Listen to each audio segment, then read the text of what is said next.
राधे राधे महाराज जी, आपके चरणों में कोटि कोटि प्रणाम। महाराज जी, भगवान की प्राप्ति के लिए मनुष्य जन्म है। उस परिपूर्णता के लिए भगवान से कुछ भी मांगना नहीं चाहिए, इसकी तैयारी साधक करता रहता है। तो भी कभी कभी हमारे सामने कोई समस्या आती है, संकट प्रकट होता है। ऐसी परिस्थिति में मन साधना काल में कुछ मांगना नहीं चाहता और परिस्थिति तो मांगने के लिए मजबूर करती है। दोनों तरफ से हमारी परीक्षा होती है। नहीं, कोई परेशानी नहीं है, मांग लेना चाहिए। भगवान ने उदार कहा है, अर्थार्थी, आर्त, जिज्ञासु, ज्ञानी, इन चारों को उदार कहा है। हम एक छूट दे दें थोड़ा भगवान को। हम प्रार्थना तो कर दें कि हमें अमुक वस्तु चाहिए, अमुक परिस्थिति में सुधार चाहिए, पर ये छूट दे दें कि हे मंगल भवन, यदि इसके सुधार में मेरा अहित है तो आप कभी सुधार मत करना।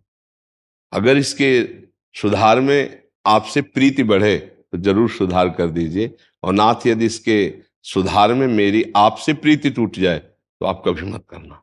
जिसमें आपसे हमारा संबंध पुष्ट हो, हे नाथ, वही करना। मैं मांगता तो रहूंगा ही आपसे, पर ये छूट दे दे कि जिसमें मंगल भवन विधान मंगल करे, हम उसमें राजी रहें। हमारे आचार्य वाणी ग्रंथ में सबसे पहली लाइन है, जोई जोई प्यारो करे, सोई मोहि भावे।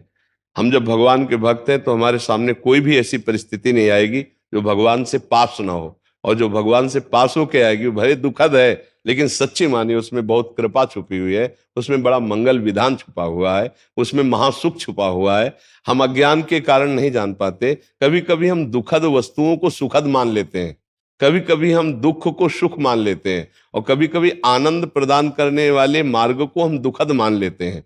भगवान के विधान को दुखद कभी नहीं मानना चाहिए। दुखद होते हुए भी वो महान सुख देने वाला होता है। जैसे किसी को भारी विपत्ति आई, उसके पाप भी क्षय हो रहे और शरणागति भी पुष्ट हो रही। अगर विपत्ति ना हो तो अहंकार का नाश नहीं होता, शरणागति पुष्ट नहीं होती। अगर द्रौपदी जी को विपत्ति ना होती तो अन्य आश्रय जो था अंदर से वो कभी नहीं छूटता। विपत्ति आई तो अन्य आश्रय जो पतियों का था वो देखा कि कोई सहयोग देने वाला नहीं।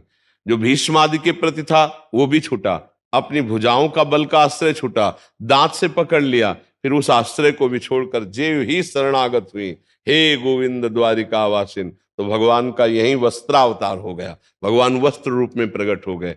तो ये अहम दास का विपत्ति के द्वारा ही त्याज्य हुआ, समर्पण हुआ। देखो, गजेंद्र जब तक कोई सहयोगी रहा तब तक भगवान को नहीं पुकारा। जब बलहीन हो गया और जाना कि अब डूबने ही वाले, तो भगवान को पुकारा। हमें लगता है भगवान का हर विधान हमारा मंगल करने वाला है, पर हम मानुषिक बुद्धि से जब देखते हैं तो लगता है भला इसमें क्या मंगल है, हम विपत्ति में फंसे, दुख में फंसे, इसमें क्या लेकिन अगर अंतर से बाद में परिणाम में देखोगे वो बड़ा मंगलदायक होगा। बड़ी बड़ी विपत्तियां महान सुख देने आती है, हम समझ नहीं पाते हैं। और बड़ी बड़ी संपत्तियां ऐसे पाप करा देती है जो भारी दुख भोगना पड़ता है, हम समझ नहीं पाते हैं। तो इसलिए कभी मांगने की इच्छा हो तो मांग ले। हमारे पिता, हम किससे मांगेंगे?